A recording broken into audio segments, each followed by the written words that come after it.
If you're brining your turkey and you have either a container that's too small or you have too much salt in the brine,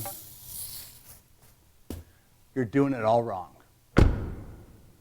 When it comes to roasting turkeys around the holiday, there's really only one way to do it, and that's to brine your turkey. There's not much that can go wrong. It's just water, salt, and sugar.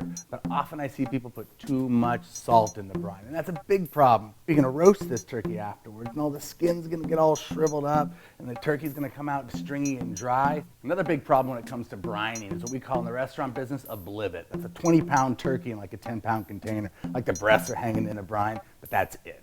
And the final thing that can go wrong with brining is brining too long. If you brine your turkey too long and then you roast it, you're going to end up with like a cross between a salt lick and a hockey puck. And that's just not right. Now I'm going to show you the right way to brine your turkey. You want to start with fresh water, never hot water that's gotten stale, been in your boiler all night long. The perfect brine starts with the right salt, so use kosher salt or better. What I like about kosher salt isn't what's in it, it's what's not in it. There's no free-flowing agents to get it out of the shaker, and there's no iodine in it. It's just plain sodium chloride. You want brown sugar, peppercorns, bay leaf, and any other flavoring you might like to add. Bring them to a boil the day before you need it, and let it cool to room temperature and put it in the fridge so you're starting with a really cold brine.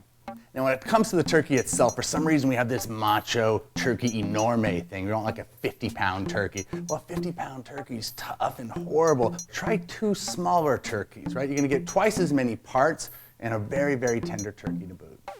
Now to get your turkey ready for the brine, you want to get it out of the plastic, give it a good wash. Remember to remove the little bag of giblets. Now you're ready to brine your turkey. The problem is, where do you brine your turkey? Do you put it in the fridge and take up all that room that you don't have already? No, not at all. What you do is you use an ice chest. Drop the turkey in, put a couple quarts of ice on top, pour the brine over the top of that, and throw the whole thing in the garage. That's right, the garage is gonna be like 45 degrees. You're gonna brine this for 12 hours.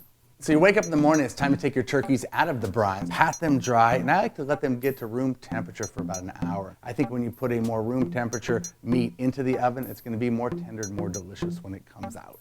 If you don't have a roasting rack, no worries at all. You can make a little roasting rack out of vegetables. To season them, you really don't have to salt. You can pepper them or add your family's favorite seasoning, and in the oven they go. A couple of advantages to brining turkeys is one, you're going to get flavor and seasoning on the inside of the bird, not just on the outside of the skin. The other one is by the time that the thighs cook properly, the breast is still juicy and delicious. If you're following my tips and you've done them all right, what you're going to end up with is a very juicy bird, beautiful caramelization on the outside, and you're going to have the perfect turkey.